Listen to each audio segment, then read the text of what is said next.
Couple questions, if you could walk us through some things to help us better understand.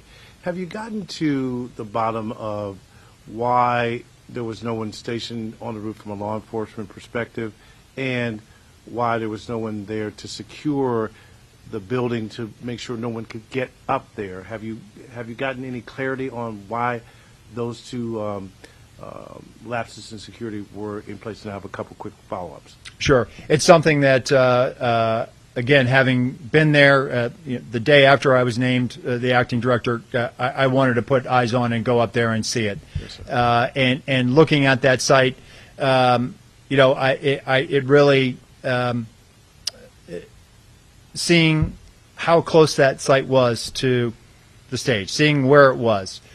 It definitely raised a lot of questions in my mind that there should have been physical presence, if not on the roof, that there should have been better security to prevent anyone from getting up on that roof. Moving forward, I've directed our Office of Protective Operations and our Special Operations Division now that when we are up operational and we have counter snipers out there, that we were working with locals, and that they in fact will also be out present. At the very least, the presence of a law enforcement officer can deter a lot of bad activity. Having been a local police officer, I will never know how many crimes I prevented just by being there, just by walking the street and being out there. And so moving forward, one of the things that we want to do is we want to deter people from even thinking about trying to do something like this again. And the only way we can do that is leveraging not only the resources that we have, but the resources of our state and locals, and putting them out there in an overt presence. Two very quick follow-ups. You talked at length at the hearing the other day about the system that did not operate that could detect drones. Mm-hmm. Can you describe a little bit of how that works? Does that go in the sky itself to detect the drones? And then finally, the interoperability issue. I'm clear in terms of that Secret Service radios were not communicating with the locals. Mm-hmm. But you had people in the command post, right, who in theory could hear and know some basics of what was going on. Is that am I understanding that correctly? So with respect to the counter UAS, Pierre, I don't want to get into too much sensitive information, but what I can tell you is it allows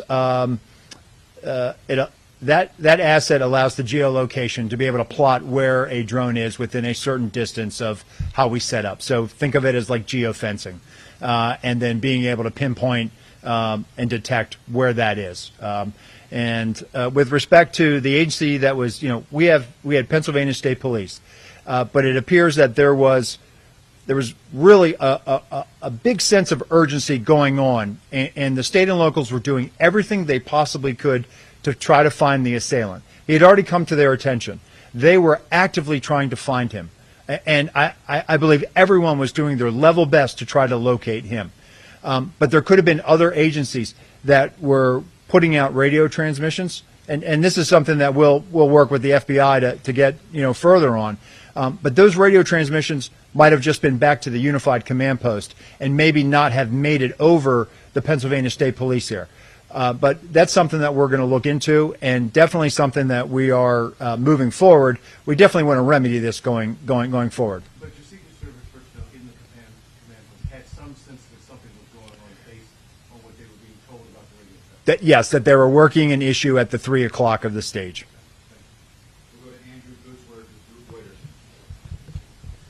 Thanks for doing this.